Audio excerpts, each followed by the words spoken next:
Hello there, and welcome to Technology Essentials in Education. My name is Monica Burns, and very excited that you are here today for this conversation with Mike Lawrence. Mike is a fellow Apple Distinguished Educator. I've known him for more than a decade now, and today I chat with him about what it looks like to lead EdTech at the district level. He has had a very interesting career path, which you'll hear about on today's episode, running professional learning at a nonprofit, being in the vendor world, and now serving as the director of IT for a district in California. So this gives him a fantastic, wide-ranging perspective that we unpack in today's episode. So if you are curious about what EdTech looks like, decision making, leading professional development, supporting, stakeholders in various roles, this is a conversation you won't want to miss. This episode is brought to you by Jotform. Jotform provides an all-in-one solution to streamline administrative tasks, enhance community engagement, and foster innovation. Using their no-code drag-and-drop forms and workflows, your teams can securely collect and store data, automate tasks, and collaborate on team resources. Educational institutions are also eligible for a 30% discount on Jotform Enterprise. Head to their website to learn more. Jotform.com/enterprise/education. Welcome to the podcast. I am so excited to chat with you today about EdTech, specifically at the district level. But before we get into all of that, Mike, can you share a little bit about your role in education? What does your day-to-day look like? Happy to, and I'm thrilled to be here. It's great to see you again. My role in education, a little bit of my history. I started as a high school English teacher, and then went to the county office and focused on ed tech and mostly professional learning. Then I had the extraordinary opportunity to work for a nonprofit ed tech association here in California, and produce events and continue that vein of professional learning. When that was done, I got the opportunity to jump on the other side and be a part of help building the tools that I had been a part of using, and then facilitating their use at the nonprofit, both on the marketing side as well as the sales side. And then when I got through with 70 years of that, I thought, what I really miss is seeing my impact directly. And so saw an opportunity at a school district for a chief technology role, the director of IT, Mhm. and leaped at the chance to be able to see that impact directly and give back to the community. So my day to day really covers the gamut. My department covers instructional technology as well as the technical side. And for fun, I also run the print shop. We have a graphics department. And then we have two videographers that I call our storytelling team. Mhm. So my day to day could encompass two or three tasks in each of those realms, Yeah. sitting in a director's meeting or in a cabinet meeting or a meeting with my superintendent.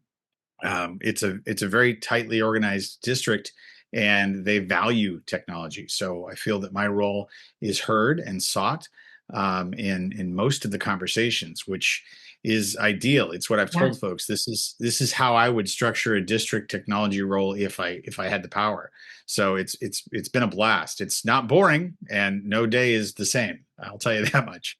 I bet. And, just from the district that you work at, the way that you are, connected with so many folks, right? Both inside, right, of, that space, as well as from some of your prior experience. You've worn, like you mentioned, so many different hats, right, in education and then ed tech, right, more specifically. And all of those different types of experiences, I would imagine, has influenced, right, your day to day now. So, how does having that nice wide range of experience and real, quality time in all of those roles shape the way you approach district level technology decisions? I would say it's a constant. I'm constantly thinking of experiences or learned opportunities or my past mistakes that I've thankfully Mhm. been able to learn from. All of that comes to bear. There was a recent meeting where we were trying to organize essentially a systemic change project, and boom, in my head came the RACI chart concept that I learned as a marketing person. Mhm. That R stands for responsible, A is accountable, C is consulted, I is informed. And I thought, okay, there's so many moving parts in this project, so many different departments. We really need a RACI chart. And that was a new term for Yeah. many of my fellow educators. The communications officer, he's like, oh, yeah, I know that because he has a marketing background. So Mhm. no surprise. But it was really fun to be able to pull that and apply it here in this Mhm. use as an educator to help with systemic change. So, I mean, it's examples like that often. I would say the reverse is also true. Yeah. There's so many things that have happened in education that I missed because of my time at the nonprofit or the vendor Mhm. world. That I'm constantly learning. And so I think the biggest thing I bring from my past experiences is that of a learner. Yeah. I highly value the ability to be a constant learner. And when I was hiring trainers, doing a lot of that professional learning, I would look for fellow learners. And if they Mhm. came at me and they said, "Oh no, I know everything there is to know about this tool or that tool," we wouldn't use them. I Yeah. mean, I wanted my folks to go out and yes, lead and facilitate and train, but also come away with two or three things Mhm. they learned so that they could apply that training better in the future. And hopefully all of us could go, oh yeah, that's a really good idea. I'm glad you learned that. So my ability to be a learner is probably the highest skill that I brought to the equation. That and a certain level of humility, because having been in this space for as long as I have, I know I don't know everything. Whereas if I had been hired in this role in my 20s or 30s, I Mhm. think that I would have come at it with a different arrogance that thankfully has left a lot of my work, I'd like to think. And so coming in with humility, curiosity, and a willingness to learn is probably the biggest thing that I've developed over my years in education. I had it to begin with, but I've really developed it in that time. Especially moving between different types of roles, right? You're constantly picking up new information, realizing that you don't have all the answers right at the start, and Yeah. being open to a suggestion, a different way of thinking, a different way to organize information, right? New frameworks that might have not been in your area of expertise before entering, right, that particular, role. And you went from leading that statewide nonprofit, right, to working now inside of a single district. Can you tell us a little bit more about what made you want to come back to the district level? What surprised you about being on that side of things again? Especially as you mentioned, right, some things have changed in education, right, in just the past couple years, right, the AI of it all, for sure. That I'm sure has made this experience feel so different. I think it was a number of things that I mentioned wanting to make an impact and seeing that impact. That was certainly the number one reason. But to give you a few more, post pandemic, I lived the pandemic while at a vendor, and that was certainly a Mhm. unique experience. And we did everything we could to help school districts in that extraordinary time. But after the pandemic, we're now in a one-to-one environment. Many districts are questioning, should we continue one-to-one? Should we find a Yeah. way to make it sustainable? And I wanted to jump into that challenge. I wanted to figure out, okay, how can we take the best of what we learned from the pandemic and continue to a new normal, a better normal, and not go backwards, not allow this tech lash, as some are calling it, to Mhm. take us backwards before where we were pre-pandemic. So I thought that's an exciting challenge. Yeah. And again, it's proven to be. We're looking at how do we have a sustainable student device cycle? How do we have a sustainable staff device cycle? Those are the challenges I'm working on right now. How do Mhm. we shift to leasing? Could there be new devices out there that we hadn't considered before that might make more sense now? Let's rethink some of that. Mhm. So that certainly was a reason to go back. AI is another huge reason. I saw what was another transformative technology, one that is unlike I think anything you and I have seen in this Mhm. time in this space. The closest comparison would be the advent of the web in Yeah. schools. All of a Mhm. sudden, you're connected beyond the four walls of the classroom. That was hugely Yeah. transformative, and so I feel AI was another opportunity for me to jump in. The other thing too that really helped me in my adjustment back into the school district was this community, this network. You have a similar network, the ability to just reach out and say, "Hey, how Mhm. is everyone else Yeah. dealing with this?" Or "This can't be the only district that's dealing with this question. Mhm. What do you do with it?" And so bringing that level of a network that I've developed to a district level role, I think would really help the school district and really potentially make a positive impact on student lives. So that was a lot of the pieces that brought me back.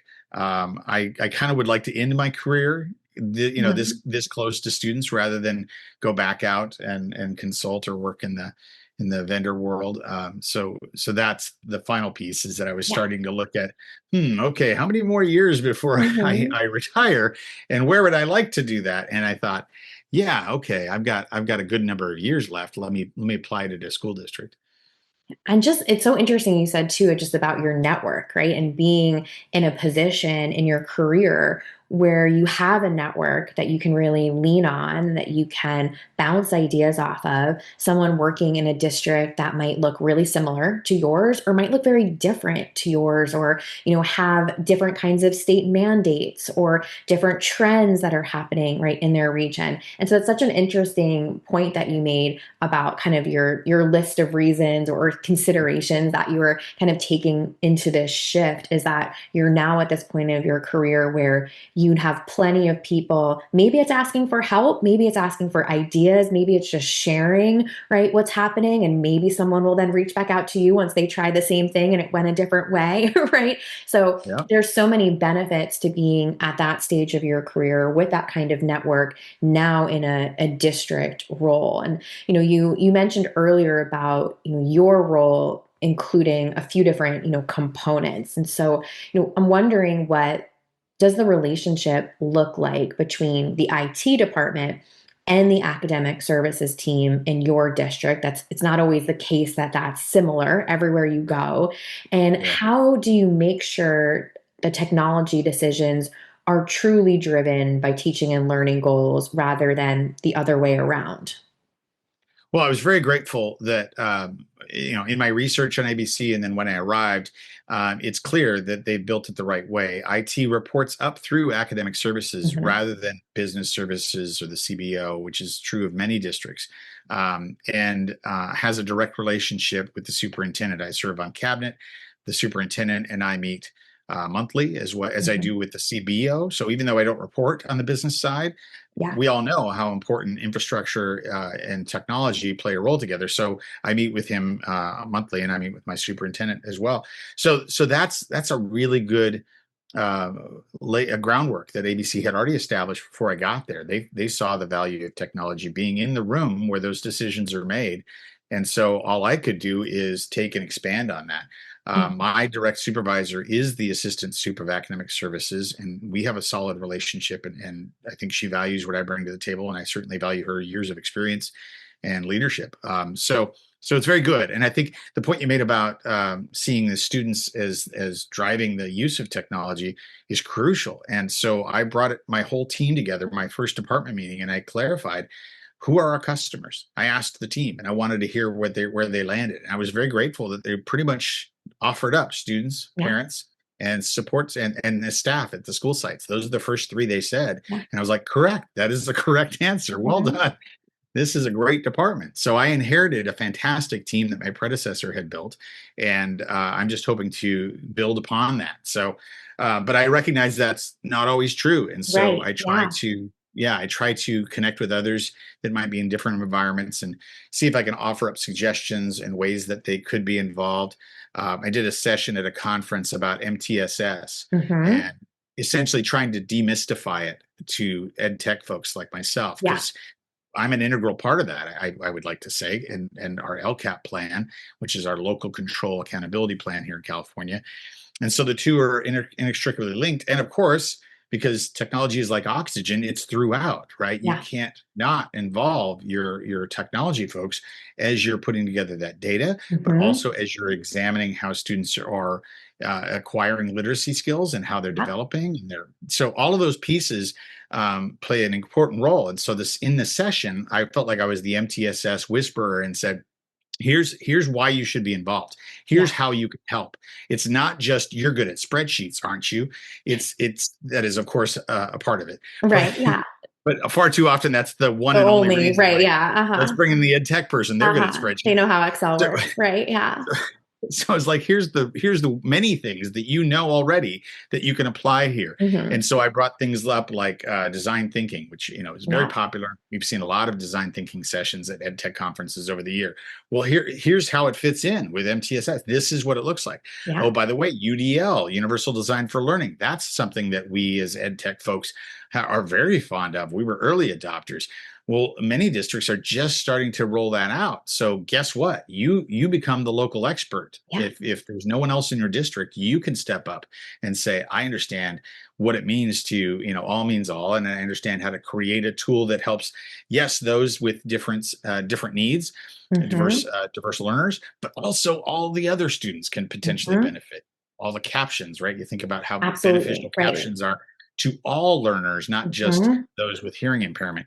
So those are some of the things that I found by being so connected with the academic services. It was a little bit of a surprise, though. I will say that even though we're structured that way, we hadn't always been structured that way. So Okay. occasionally I encounter resistance or really just naivete. Yeah. Hmm. One quick story was there was a training happening in the special ed department.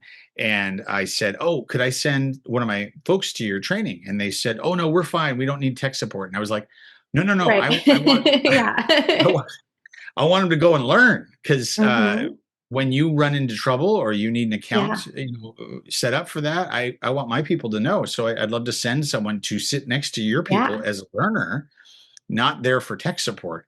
And they said, oh, and it was like a whole new Right. Yeah. way of considering. So it's something that I know we all don't have the bandwidth to do, but if Hmm. you can get your support people in invited into trainings that are curricular in nature, it will help them when the time comes, because not only the platform that they're learning in that environment, because of course there's software in every Right. division, Yeah. but also just the why, because sometimes we don't get the why when a Yeah. ticket comes in. Hmm. I need access to this, or this student needs it to open this up, and this port needs to be open, whatever it is. If we understand, oh, they're trying to analyze a student's needs and create an adaptive solution for that particular student or students, we understand the why immediately, and my team can leap to work, because the ticket may have come in with incomplete information or incorrect information, and my team could go, oh, actually what you need is this, and Yes. so they bring Right. someone else along, or they open up a port, or whatever the task might be. So that was an aha moment for me, because I thought, Hmm. okay, that was the right thing to do, and I need to do that more often. A quick note from the presenter of today's episode, Jotform. Jotform lets you build a form in minutes. Student survey forms, homework submission forms, online quizzes, and so much more. You can start from scratch, or if you want to get a head start, check out their collection of free form templates designed with teachers, schools, and districts in mind. Learn more about Jotform and how educational institutions can get 30% discount on Jotform Enterprise. Head to their website to learn more. Jotform.com/enterprise/education. That's such a great example because it illustrates just, right? It's not always resistance. It's just the like, you don't know what you don't know, right? Piece. Yeah. And, it's funny you say that too, because it made me think just, first and foremost, it's nice to have some common vocabulary right across a team Yeah. when you're asking for help, and now I have that context. I know sometimes when I do professional learning for groups, I'll ask like, what words are you using to describe this, right? Or like, what are your big like district wide things that would be really helpful if an outsider used the right one of those terms to describe something, Yeah. instead of like another term that kind of means the same thing, like, let me use your language, right, to talk Yeah. about this work. It'll help all of us, right, connect It's a great and example. Yeah. keep, the learning going. So I love that idea of having someone come in and just like understand how this is being described, even if they don't know all the buttons to press all the time, right? Or whatever it might be, like they're just part of the conversation. They're not, an outsider when someone does need, right, some help or support. Yeah. And I I know, never want to yeah, hear one of my team members say, what's an IEP, right? Or what's exactly, an right? EDL? Like, I Yeah. like all of them, even if they don't deal with it on the Mhm. daily, to understand it and to Yeah. be able to have a conversation. another great example, right? Like in order to, like, talk about the software, talk about the hardware, like talk about these other pieces, having some context is huge. And, I would imagine you're also having plenty of conversations about AI. And I'm curious, how are you approaching AI use at the district level? What are teachers, what are students, maybe, doing right now? So we hit the ground running. The team, before I arrived, the team had actually put together guidelines rather than go for Hmm. policy.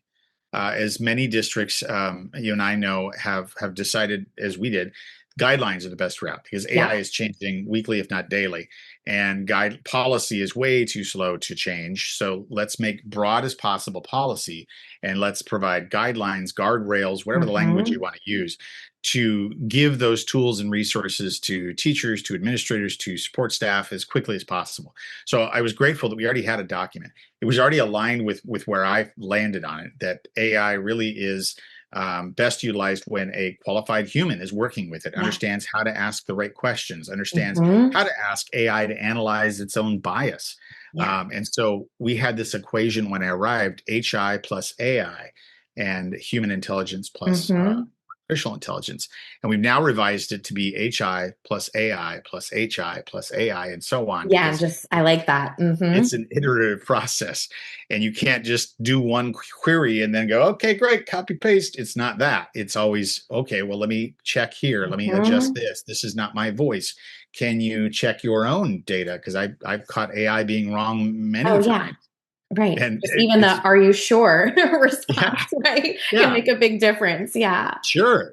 Or, hey, could you look at this from a different perspective? Or could Hmm. you check your own biases? And Right. it's Yeah. remarkably transparent. Like, you know what? You're right. Right. I miscalculated that, or I used this. Hmm. I asked AI recently, I was working on something, and it used the term deadline, and it used something else that was sort of reminiscent of militaristic language. Yeah. And my resolution this year is to remove all references to militaristic Hmm. metaphors. So I don't say boots on the ground. I don't say on the Yeah. front lines. I've just taken that out of my own language. And AI didn't know I had that resolution. So it's giving me some of that language and Right. deadlines. And so I said, could we avoid anything that references the military from now and Yeah. forever? And Hmm. the AI said, oh, really good point. We are talking about education and students learning. And Hmm. so AI made that adjustment and sent me back something better. So we're having those kinds of conversations about human and AI Hmm. interaction. We're talking about trust and transparency rather than blocking AI. The slogan I use in my school district is start a conversation, not an accusation.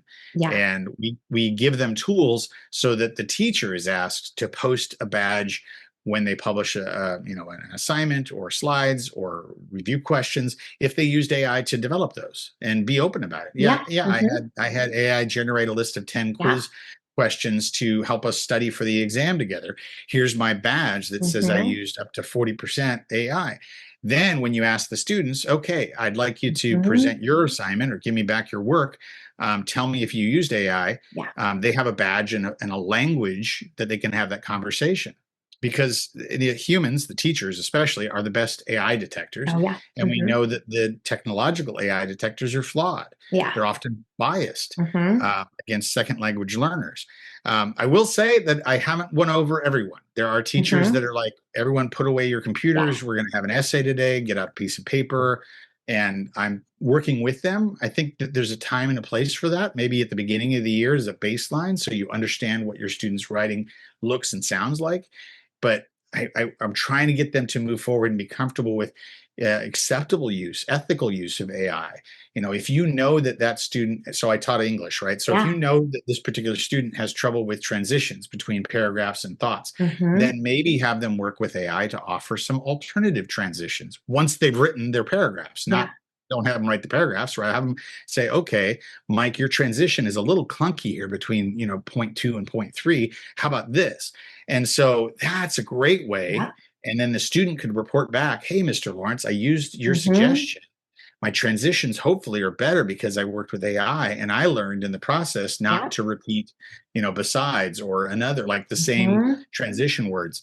And then they would have the same cognitive challenges that you expect to have a student, but also they'd be learning without me Yeah. standing over their shoulder Yeah. saying, is there another word you could use for very? Is there another word you could use for, I don't have the time. No teacher has that kind of time. So that's what we're trying to roll out is we've got a badge system. We've got AI Trust You, which is a plugin that Laguna Beach Unified developed and we Mm-hmm. installed. And it allows for that conversation. It facilitates that conversation. And we have our teachers are being tapped regularly to present. We had 3 present on their use of AI just at Spring Q a couple weeks ago. Nice. And Mr. Lanes is presenting at ASU GSV on our Mm-hmm. AI program. So it's caught some attention because I think even though we know we have a long way to go, we might be a little further along than some districts. And that, just that idea of transparency, of modeling, of open, conversations, I think is a really massive shift, right? From where people might have been 2 or 3 years ago, right? Yeah. Of like keeping that secret or, gatekeeping or right, whatever terminology you want to use to describe it, right? And that's not necessarily the best way for anyone, right, to learn or to grow with all of these new things, right, that are happening. So as we are kind of wrapping up together and, if someone's listening and they're maybe a new tech director, right, or they're thinking about becoming a director of technology or, kind of envisioning what that world might look like for them. Let's say they're going to start their role this week or something like that. What are the first maybe 2 or 3 things you tell them to focus on? So I was really grateful that the first thing I did when I took over in this role was I realized that we had about the same number of schools as I had staff members in the department. And Hmm. I wanted to go out and visit the schools and I wanted to get to know my team. And so I put the two together and I said, okay, everyone on my team, pick a school. Maybe it's one you attended. Maybe it's one where you used to Hmm. work. Maybe it's one where a sibling is a student, whatever the reason, or for no reason at all. Maybe you've just never Yeah. been to that school and you want to go. Pick a school and then we'll pick a day and we'll go and do a walkthrough together. And I'll drive and then I get 10 minutes in the car with you there and Yeah. back. Hmm. We can debrief after and we get to see the school. The principal sees the new director of IT, gets to connect with you again. Yeah. Perhaps they've never met you. And we did that. And it was painful and difficult as it was to do 29 schools it ended up being 33 campuses because we have other campuses that do different things and I have 33 staff. So it was a lot to do in the Yeah. first 2 months of my job before school got out in May, but I did it and I'm so grateful I did. I now have memories associated with physical locations and meeting this person on my team. Oh, Hmm. they've got a family or they used to teach or they, whatever their background is, or they've got, aspirations. They're Right. going through Yeah. college and getting a degree right now. Fantastic. I learned all these pieces about the individuals on my team that I have the honor of serving. And then also I got to meet the schools. I got to Hmm. walk through classrooms. So that was the best. Learn your people, learn their stories. What's their own narrative? Oh, I'm overworked. Oh, I wish I had the opportunity to Hmm. do X, Y, or Z. What's that narrative? And the phrase that we use is go see the work.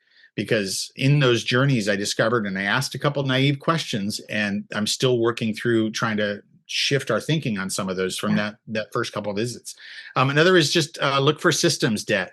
I've discovered sometimes by accident, sometimes painfully, that there were gaps, and we need to close those gaps. We need to adjust. We need to upgrade our equipment. Look at if you don't have expertise in routers and networking and infrastructure, it's really not my Yeah. background. Find the expertise within your department and potentially even ask outside experts. We hired a team to come in and do an audit and be comfortable and willing to find those gaps. And Hmm. if you're not embarrassed by what you find, you're not looking deep enough. Yeah. There's no shame in it. I'm not saying anything negative about my predecessor or my current team. Everyone does this. We have preferences and priorities, and we have to say no to certain things. And so Hmm. I just wanted to make sure that those things that they had said no to were not things that were going to come back and bite us. And then the last one we already touched on is build a community. If you don't already Hmm. have a network, build a network or reach out, call up, or go visit other school districts, IT departments, and ask around and build that network and that community.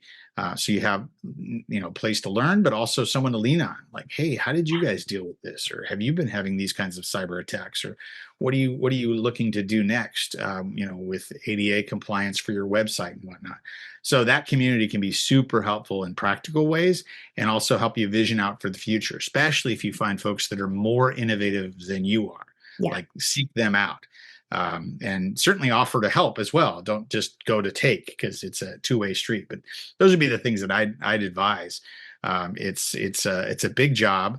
It's more expansive than I realized. Mhm. I already mentioned being a learner, and so that's how I approach it. So And that's fantastic advice for someone who's maybe in the thick of it right now and looking for a reset, right? As well as someone who, is considering, right, or thinking yeah, about what their future yeah. and their future role might be. So And a my lot of the folks that yeah, take this role come from the technical background and yeah, don't have the right. classroom. So I would reverse it and say, even though you might be uncomfortable in the classroom, go and see classrooms, talk to Mhm. teachers, ask them how their technology use is. Because it's what I'm trying to do on the technical side. But many folks that end up in this role lack that curriculum, but have deep experience where I do not, and the networking and the technical side. So yeah, be sure to flip Yeah. to the other side. And particularly, right, in a role like yours where you're able, right, to be kind of on both sides of something that is sometimes split, right, Yeah. between two different roles. So, Mike, where can people connect with you? Where can they follow along with what you're doing? Where can they learn more about your work? I increasingly find myself on LinkedIn. That's probably the Yeah. best place to find Hmm. me. You can just go look for me there. If you don't find me, I've got mikelawrence.me. It has all my social links and a little bit about me and my background. That's a pretty quick way to find me. That'd be great. Perfect. Well, thank you so much for your time, your insight, and all of the things that you shared with listeners today. Thank you. It was lots of fun chatting with Mike Lawrence today, and I am sure that you got some gems from this conversation that you can take back into your own work. But let's finish up this episode like we always do with a few key points to help make this EdTech easy. First, approach your role as a learner first and bring humility and curiosity to every conversation. Structure technology so it reports through academic services, keeping teaching and learning at the center. Visit schools and get to know your team early to build trust and understand the work on the ground. Use guidelines instead of rigid policies for AI so you can adapt as the technology evolves. As I said, lots of fun chatting with Mike today. He's a fantastic resource if you're curious about EdTech at the district level, so make sure to follow along with his work. A big thank you to Jotform, the presenter of today's episode. To learn more about Jotform and how educational institutions can get a 30% discount on Jotform Enterprise, head to jotform.com/enterprise/education.